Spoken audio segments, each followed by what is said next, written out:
10টা বাজে ঘুমাইলা, 11টা 12টা 1টা 2টা 3টা 4টা 5টা 5টা 15-তে অথবা 5টা 20-এ গিয়া ফজরের জামাত। 7 ঘন্টা বান্দা তোমারে আমি ঘুম পাড়াইয়া রাখলাম, বিনিময়ে 7 ঘন্টা পরে আমি আল্লাহ মাত্র 4 রাকাত নামাজের জন্য তোমার কাছে আবদার জানাইলাম, বান্দা ওইটা আমারে 4টা রাকাত নামাজ পড়ে প্রয়োজনে আবার তুমি বিশ্রাম করো, আমার কোনো আপত্তি থাকবে না। তুমি নাফরমান, সেই মালিকের দেওয়া 7 ঘন্টা 6 ঘন্টা ঘুমাইয়াও তুমি 4 রাকাত নামাজের জন্য উঠলা না।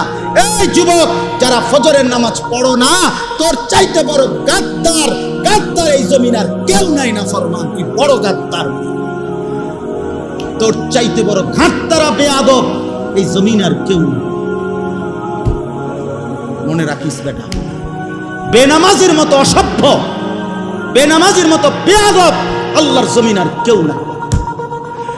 যার কপালে সেজদা নাই সে মানুষ না, ওই জানোয়ার, ওই জানোয়ার বেটা, ওই জানোয়ার। এটা আমি বললাম বেটা, হিম্মত থাকলে প্রতিবাদ কর বেটা। যে কপালে সেজদা নাই ওটা শয়তান, শয়তান, এটা ইবলিস, এটা ইবলিস, শয়তান, এটা শয়তান, শয়তান এটা।